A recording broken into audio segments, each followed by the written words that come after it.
கிறிஸ்துவுக்குள் பிரியமான சகோதர சகோதரிகளே, இயேசு கிறிஸ்துவின் நாமத்தினாலே உங்கள் யாவருக்கும் எனது அன்பின் நல்வாழ்த்துக்களையும் வணக்கத்தையும் தெரிவித்துக் கொள்கிறேன். இன்றைய பகலின் குளிர்ச்சிக்கான தியான வசனங்கள் லூக்கா எழுதின சுவிசேஷம் 1ஆம் அதிகாரம் 10ஆம் 11ஆம் வசனங்கள். தூபம் காட்டுகிற வேளையிலே ஜனங்கள் எல்லாரும் கூட்டமாய் வெளியே ஜெபம் பண்ணி கொண்டிருந்தார்கள். அப்பொழுது கர்த்தருடைய தூதன் ஒருவன் தூப பீடத்தின் வலது பக்கத்திலே நின்று அவனுக்கு தரிசனமானான். சகரியா என்பவன் தேவாலயத்துக்குள் போய் தூபம் காட்டுகிறான். அப்பொழுது வெளியே ஜனங்கள் சகரியாவுக்காக ஜெபம் பண்ணி கொண்டிருந்தார்கள் என்று நாம் பார்க்கின்றோம்.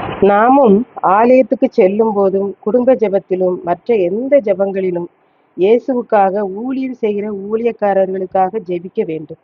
அது நம்மெல்லாருடைய கடமை என்று நாம் பார்க்கின்றோம். அங்கே ஜனங்கள் சகரியாவுக்காக ஜெபிக்கிற போது கர்த்தருடைய தூதன் அவனுக்கு தரிசனமாகிறான் என்று நாம் வாசிக்கிறோம்.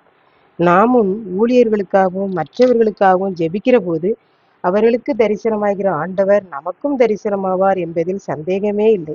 யோபுவும் தன் சிநேகிதர்களுக்காக விண்ணப்பம் பண்ணுகிற போது கர்த்தர் அவனுடைய சிறையிருப்பை மாற்றினார் என்று நாம் பார்க்கின்றோம். நாமும் மற்றவர்களுக்காகவும் கர்த்தருடைய பணியை செய்கிற மக்களுக்காகவும் ஜெபிக்கிற போது கர்த்தர் நம்முடைய குறைகளை நிறைவு செய்து நம்மை ஆசீர்வதிக்கிறார் என்றும் நாம் பார்க்கின்றோம். ஆண்டவர் நம்மை ஆசீர்வதிக்க வேண்டும் என்பதை நாம் மிகவும் விரும்புவோம்.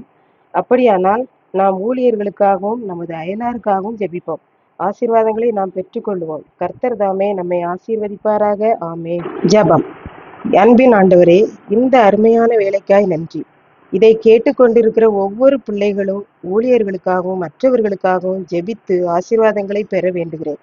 இயேசு கிறிஸ்துவின் மூலமாய் ஜெபிக்கிறேன் பிதாவே. ஆமென். கர்த்தர் தாமே நம்மை ஆசீர்வதிப்பாராக. ஆமென்.